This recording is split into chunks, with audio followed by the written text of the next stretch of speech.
Hello and welcome to yet another interesting episode of Homo Politicus.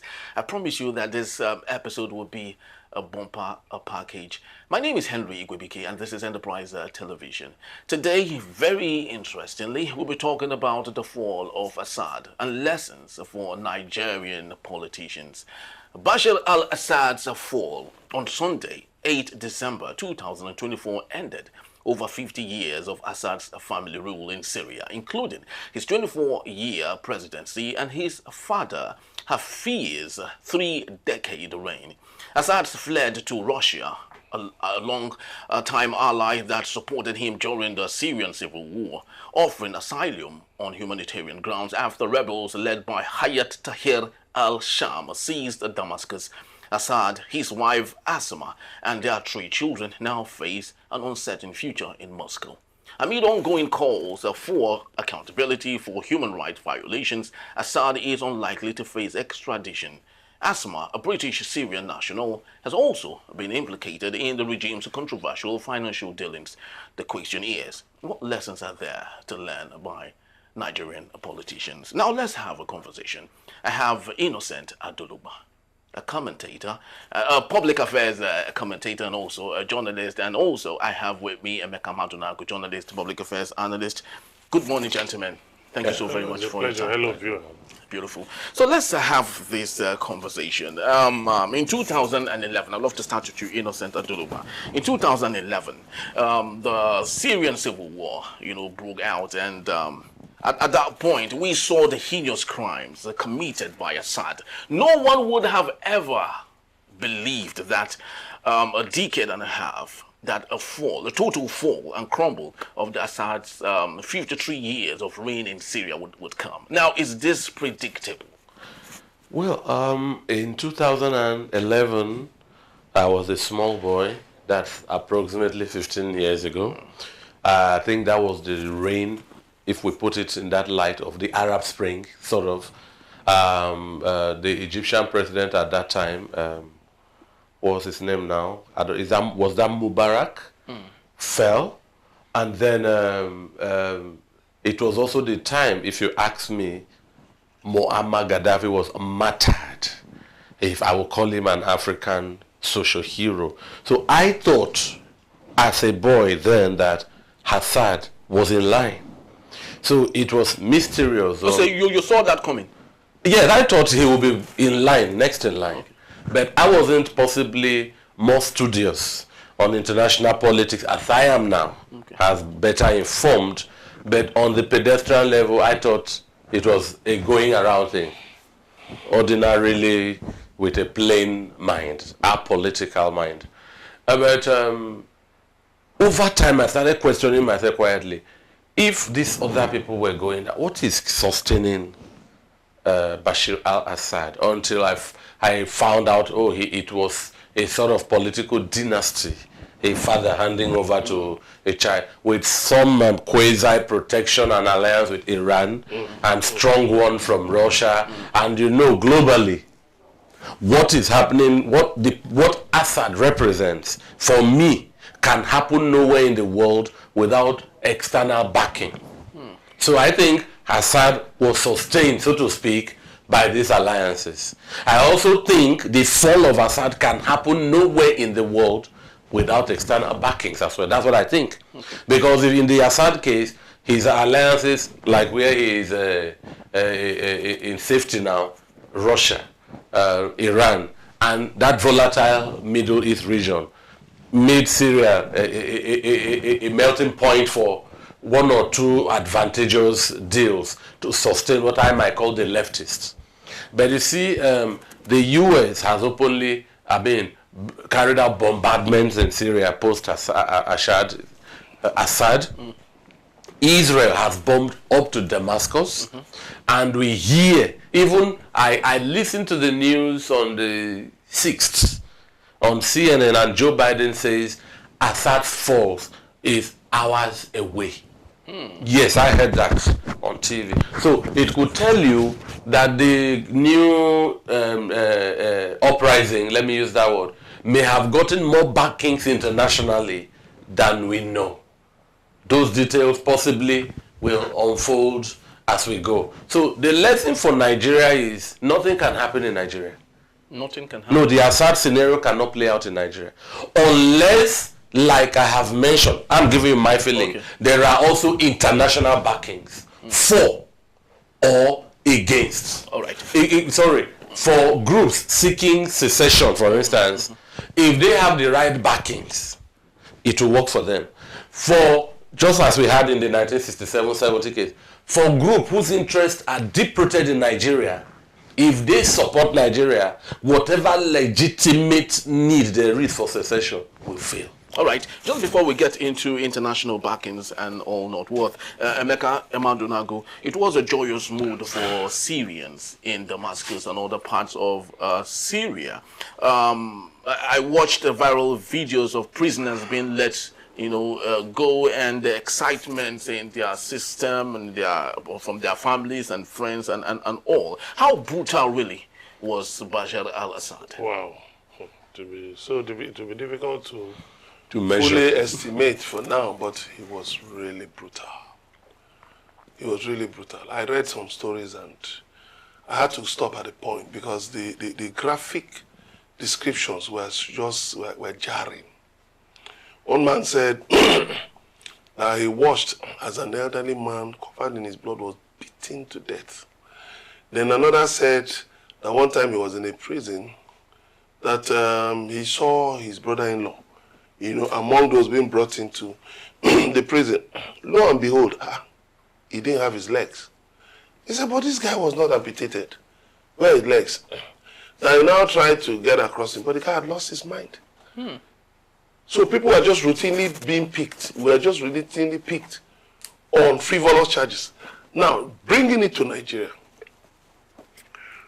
Yesterday, the spokesman for the Nigeria police, Assistant Commissioner of Police, Olumuyiwa Adejobi, was said to have ordered the arrest of an activist, a female activist, for criticizing him. Wow. Now, what that tells you is that we are drifting, toying with fascism, such that somebody can use the law, state apparatus, to his own advantage. Just like you see in the case between Chief Afebalola SN and Dele Farotimi. Chief Afebalola SN, complained that something was written against him by Dele Farotimi in a book. Now, he had the ample resources to go to court to say, I want my rights protected against what this man has written. But he chose to access the court through the police. Now, doing so, the police had to send, a detachment to Lagos, all the way from Ado-Ekiti to arrest Dele Farotimi, knowing that in Lagos, criminal defamation has been decriminalized. Now, they used state resources. They went, arrested him, took him to Ado-Ekiti, where, again, criminal defamation does not exist. And then the next thing we heard was the prosecutor talking of Dele Farotimi as a threat to national security, talking about terrorism. Now, what we just see here is a sad abuse of power, using state resources. Now, this was how things started. That's why you see some people went to the ECOWAS court, got a judgment that you cannot have criminal defamation. It should be removed from the laws. Because you see the efficiency with which the police go after people, accused by other individuals of criminal defamation. You can see the efficiency, which is corruption and abuse of state power. Now, when it continues like that, let me tell you, sooner than later, even the police themselves will become victims. Because as it happened in Syria. Yes. They both fled. Yes. So you find out that even in the exercise of your legitimate duty, you can actually be said to have engaged in criminal defamation, by merely accusing somebody, by merely going to effect maybe an arrest or an investigation. Let me tell you, abuse of state power has no limit. There's no limit to the definition. Anything can happen. Once you fall out of favor, like look at in Israel, the defense minister fell out of favor with Prime Minister Benjamin Netanyahu, and he was removed. Possibly in Syria, he may have been executed. Oh, straight. That is why we say that politicians should be careful, Nigerian politicians should be careful how they handle state power. Because too often, you now give vent, you now unwittingly give license to people individuals who feel that, well, after all, the state is at my disposal, so I can use the state to my own benefit. And what do you have? Even you can end up in the belly of the tiger. He who rides the tiger ends up in the belly. So, now you see, I go back to the daily frantic case. The police filed charges against him in the customary court, went to the Federal High Court. There's some other lawyers. One went to Abuja, one went to Ibadan. You just want to weary him. Let me tell you something. In doing that, you are not pursuing justice. What you are pursuing is vendetta. All right. Which some people have actually written about, some committees have written about. And at the end of the day, there is no telling how that can be expanded to come around and affect other Nigerians. So what we must do, we're in a democracy. Let prosecution be civil. And then you see the proclivity of Nigerian politicians to everything, tag everything, terrorism. And I warned openly, you are toying with a dangerous tiger. When you begin to, because the rest of the world will be watching you, the way you tag your citizens, so that the propensity of Nigerians, to be tagged terrorists so easy. So why should we trust them? Right. So you present a Nigerian passport after the time, that we start looking at him or her, is he likely to be a terrorist?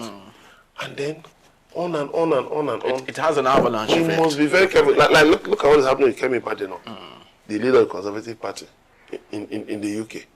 And you're saying that she's disparaging Nigeria. Whereas you yourself, what names do you call your citizens? Very true.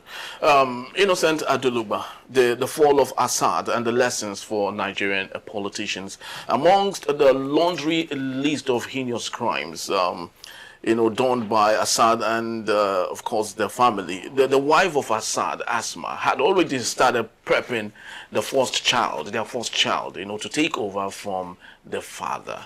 In Nigeria, we have scenarios such as that. How can we, as much as possible, make this not a norm? Because if history is repetitive, if we would have it in other parts of the world, and of course it didn't work, do you think the possible of us embracing that is here?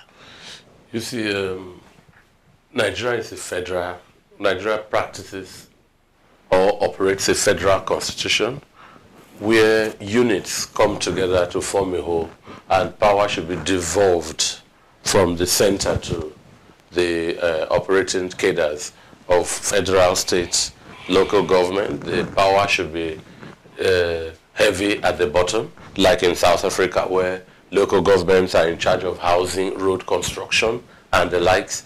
Then states concurrently running with the federal government with the fewest powers of currency, defense, customs, and the likes. So, but from what you are describing, Nigeria versus Syria, in relation to that, it is difficult academically, universally, to define the system of government we practice. I don't know if Oga Emeka can help. On the surface, we say we are practicing federalism, but every month the governors stretch out their tray for their monthly paycheck, which is one of the items the Northerners are using as being angry with the federal government of President Tinubu and saying it has a diminished creativity of municipal administrators, so to speak. So prepping a son as a successor in a non-monarchical country, I think is one of the justifications of this uprising, alongside the heinous, indescribable human rights records,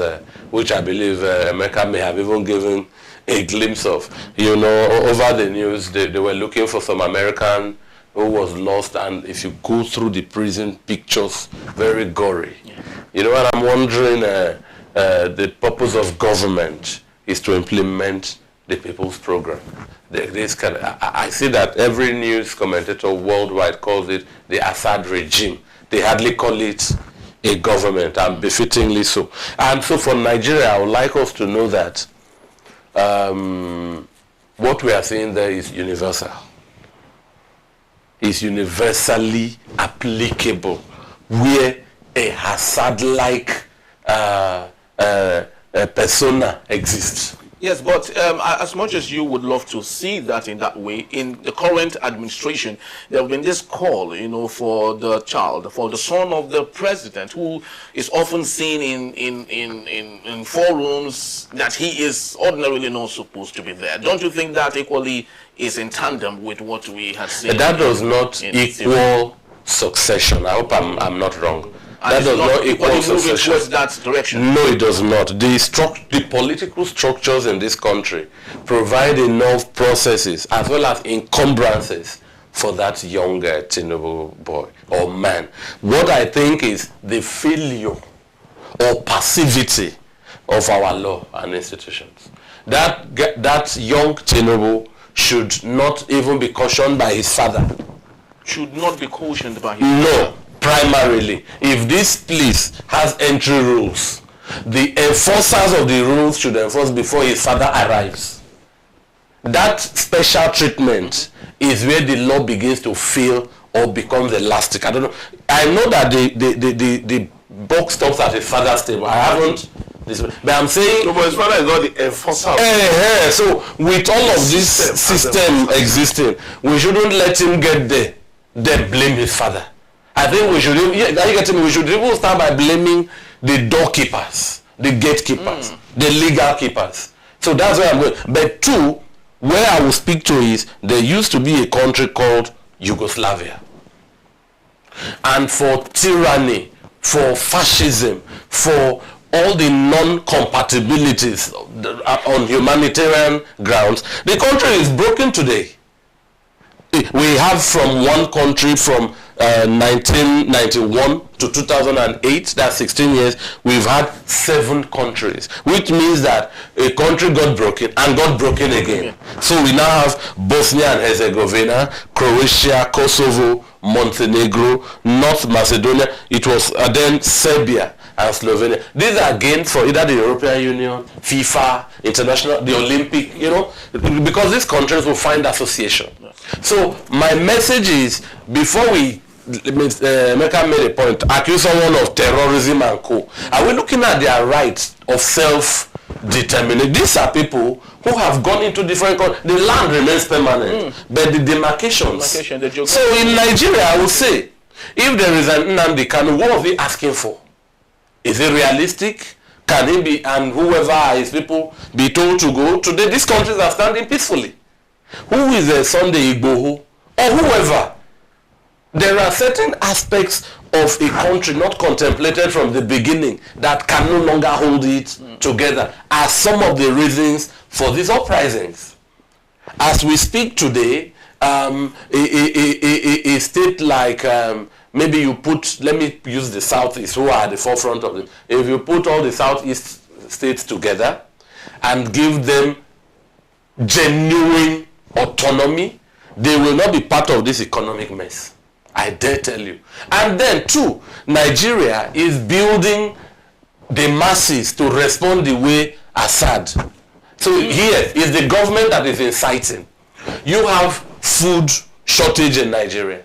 Things like tractor imports should not carry duties or should be as low as possible. So farming can be encouraged. Is that the case?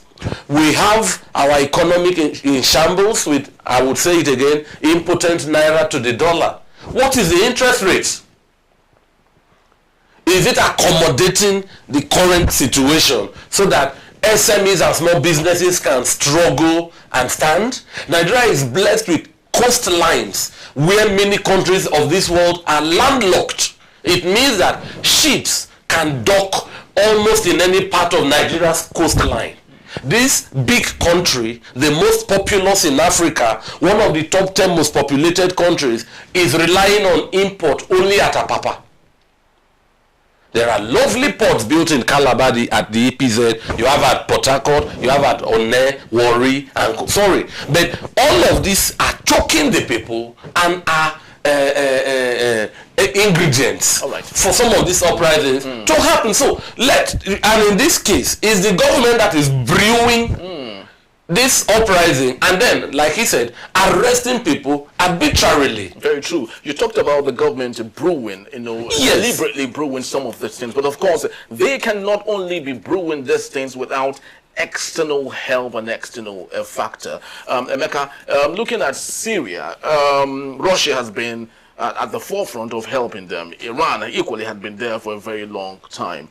Speaking about Nigeria, when the IMF and the World Bank, of course, which we know are domiciled in particular countries that we are better more affiliated to, dictate what happens in Nigeria, do you think that is incompatible with what we see in Syria? How much of listening should we be giving to these people that, of course, Assad failed to, which had cost him so much? No, Assad had an excellent relationship with the World Bank and the IMF. It was not just to borrow money. These leaders, dictators, they don't have any issues with the Bretton Woods institutions. The point is, back home, what kind of leaders are they?